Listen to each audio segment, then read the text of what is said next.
भारत और नेपाल का संबंध जो है वो तो रोटी बेटी का संबंध है।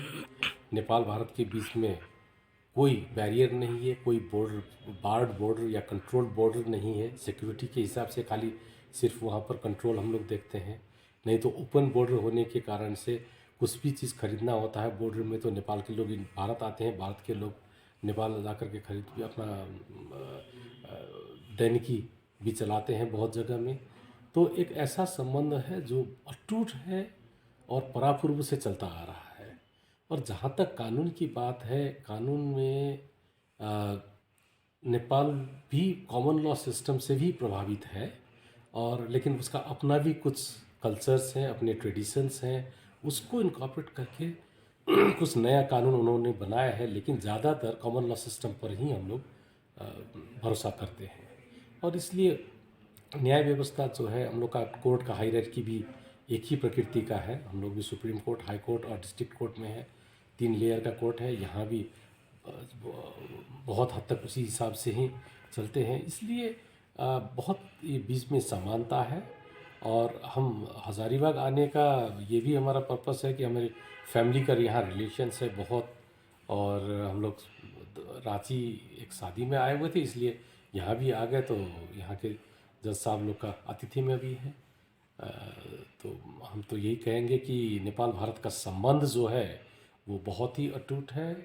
और कोई भी समय में कुछ कभी कभी राजनीतिक रूप में या कूटनीतिक रूप में कुछ इश्यूज आती भी है, तो भी जनता के लेवल से ही उसको समाधान कर दिया जाता है। और इसलिए इतना अच्छा संबंध जो है आपको दुनिया क्रिमिनल केसेस में यहाँ जिस हिसाब का फ़र्क तरीका का क्राइम्स है, ओपन बॉर्डर होने के कारण से एक उधर सीखने का या उधर से सीख कर इधर आने का भी कुछ है बॉर्डर एरियाज़ में।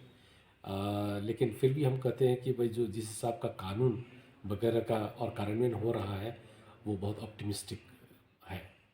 और फैमिली मैटर्स हम लोग देखते हैं कुछ ज़्यादा ही हो रहा है। क्राइम में कुछ हम लोग को बॉर्डर एरिया में ड्रग का जो केस है, पेटी ड्रग्स का, वो पेटी ड्रग्स का इशू को हम लोग को ज़रा देखना पड़ेगा, क्योंकि उसका बहुत लंबा असर आज के दिन का जो जनरेशन है, यंग जनरेशन, उस पर पड़ रहा है।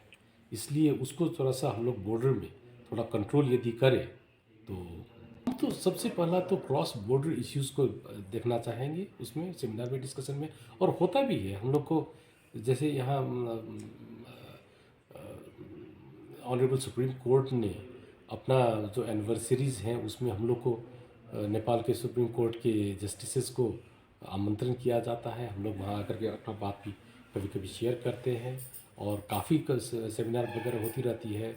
उसमें हम लोग को सबसे पहले देखना होगा एक तो क्रॉस बॉर्डर इश्यूज़ को, दूसरा हम लोग को देखना होगा इन्वायरमेंटल इश्यूज़ को, और तीसरा जो हम लोग के यहाँ का देखिए पानी का एक बहाव नेपाल से भारत की तरफ आती है, उसका कैसे हम लोग जो है जॉइंट यूटिलाइजेशन कर सकें ताकि दोनों देश को उससे फ़ायदा हो, और एक समानुपातिक हिसाब से उसका जो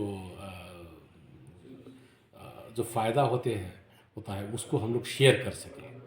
तो ये चीज़ हम लोग को देखना बहुत ज़रूरी है। और बाकी तो अपना अच्छी तरह से चल रहा है।